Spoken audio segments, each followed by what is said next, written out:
if you're a B2C company, if you're selling directly to consumers and you're not using digital today, I think you may not be around in the next couple of years. What advice would you give to companies wanting to build a culture of innovation and create a more innovative team? I mean, that's a good question. I think I'd say there's a couple of things. I think one is sort of cultural. I mean, it really is. I think for the company to be innovative, to be driving, it really does need to have a purpose, and everyone needs to understand that purpose and really sort of buy into it. You know, if you're a long-standing 200-year-old, you know, a department store or a, you know, Royal Mail or something that's been doing the same thing for a long time, I think it's harder, and it's harder to remake a traditional company into becoming an innovative one. So I've been lucky in that most of my time has been spent with not startups, but companies that are quite modern, you know, Amazon and ASOS and AO and companies like that.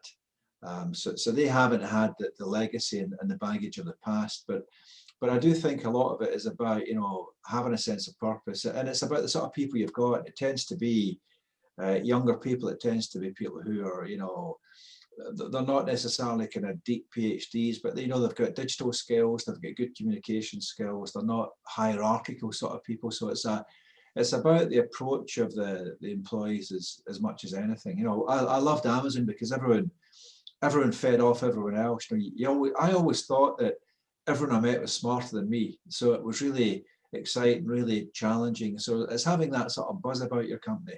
COVID-19 has moved business digitalization forward years in a matter of months. So what should a brand do to ensure they're using digital as part of their marketing mix in the most effective way?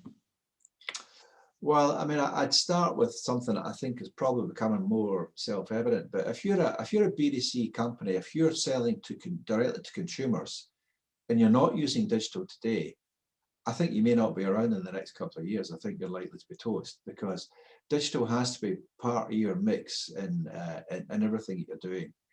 Now, that doesn't mean that you throw out all of the other things that you're doing, but look at your marketing mix. You know, look at the balance between online spend and offline spend. You know, when I think about marketing, you still probably have to spend some money offline. You know, you still have to spend money in, maybe it's TV, maybe it's print, maybe it's above the line. I see that sort of stuff as being much more brand building. You know, it's about, you know, creating an image for your company. But if you actually want to, what I would call a call to action, if you want customers to do something, to buy something, you have to understand digital marketing, because that's what it's all about. It's about, you know, that ad, that piece of social media popping up at a certain point and trying to generate a fairly immediate response from the customer. I mean, digital marketing from the business's point of view is about measuring, you know, that return on spend and measuring how quickly it takes a customer to respond to it. Whereas if you're Pepsi or Coke or Shell and you're spending 50 million in a campaign, you're going to measure the impact of that campaign over a year perhaps. So it's understanding the need for both, and it's probably just changing the throttle, changing the tiller, and probably moving it more to digital than it is to traditional marketing. But digital in all forms has to be part of how you think about the customer, because that's where all customers are going at the moment. And when you think about the age thing, you know, people used to say, well, social media is for kind of younger people and the mobile phones for younger people. That's what they were saying 10 years ago. And you look at it now, and my father-in-law is 90, you know, and he uses WhatsApp to communicate with his grandkids and his great-grandkids. You know, he's getting his groceries online from Sainsbury's, you know. So everyone, all ages, all demographics are using digital, using online much more as part of their everyday mix in life. And so you have to recognize that as a company and get back to, you know, give it to people where they want it. What are the biggest threats e-commerce sites face in terms of cybersecurity? Well, I don't think the threat is any greater. You know, everyone's exposed to this stuff, you know, and whether it's through state actors from, you know, Russia, China, Syria, Iran, or whether it's just hackers in a back bedroom in, you know, Ukraine or St. Petersburg or something, the threat is there for all of us. But I think that the watch out for online companies, for e-commerce companies, is the impact could be much more damaging for us. Because if you're ASOS or Amazon or AO or Trainline and your site goes down, your business stops dead literally. You don't have any way of taking revenue. Whereas if you're Marks and Spencer's or John Lewis, you've still got people in the store, you can still take money through the tills, they can still work in an offline way. So now, if you don't get it fixed, you'll end up with a problem eventually. But they at least have got a grace period where their business can probably keep ticking along, whereas in an online business, it stops dead. So the impact is probably more immediate and more serious for a digital company. However, we're aware of that and we know that. And I would suspect that certainly the ones that I know, digital companies have got phenomenal cyber protection capabilities. You know, they've got, you know, chief information security officers, they understand all of the latest tools, all of the techniques, you know, they're regularly running penetration tests. So it's all about awareness. Cyber is a threat to all of us. And a lot of it is about common sense. It's just about getting down to basics like password protection and changing of this stuff. It's about employees not sticking, you know, USB discs into their PCs and stuff, all the way up to having different layers of you know, cyber anticipation. So it's there, it's a threat, but I wouldn't overplay the threat. It's just have the right amount of resource and money invested in looking after your front and back door. What is the secret to Amazon and ASOS's exponential growth? Well, I think what Amazon and ASOS are great at is knowing your customer. I've said before that, you know, Jeff Bezos said, start with the customer and work backwards. And all of these great digital companies, that is very much how they think.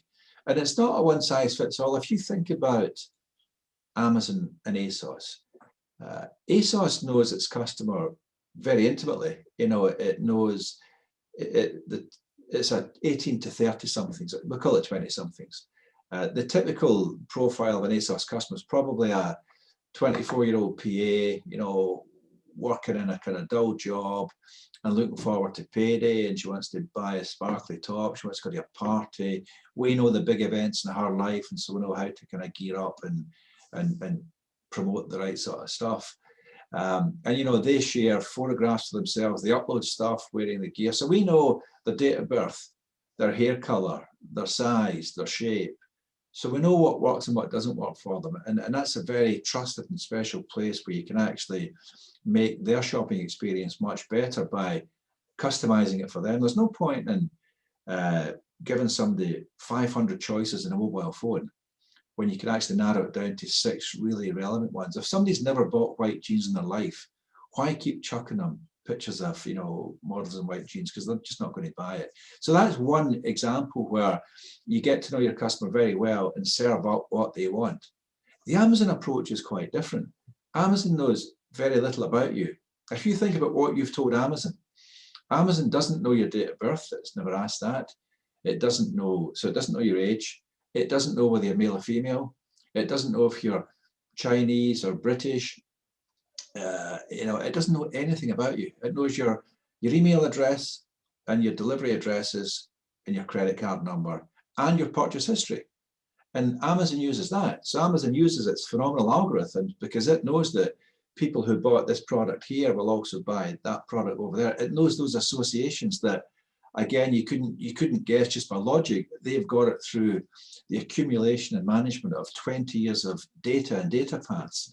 So 2 very different ways of coming about it. One is heavily personalized and the other is just using masses of data. But they both in their own way know an awful lot about what customers do and what customers want. And that has been the cornerstone of their success. Both of them, because they're online, because they've got great ranges and great access to lots of product, they've driven price down. And price is really, really important. That's why people go online. They go online for 3 things. They want a terrific range. You go to Amazon and you can choose every case under the planet for your phone, you know, every cover for your phone. You know, that's the sort of thing that they do. So people want a great range. They want a great availability. They want to click on it and it's ready now. I can get it tomorrow. And it's going to be a great price. You wouldn't shop online if it's more expensive than the store. And that's what they've done. So they've driven a great understanding of the customer and then a great availability, price and selection.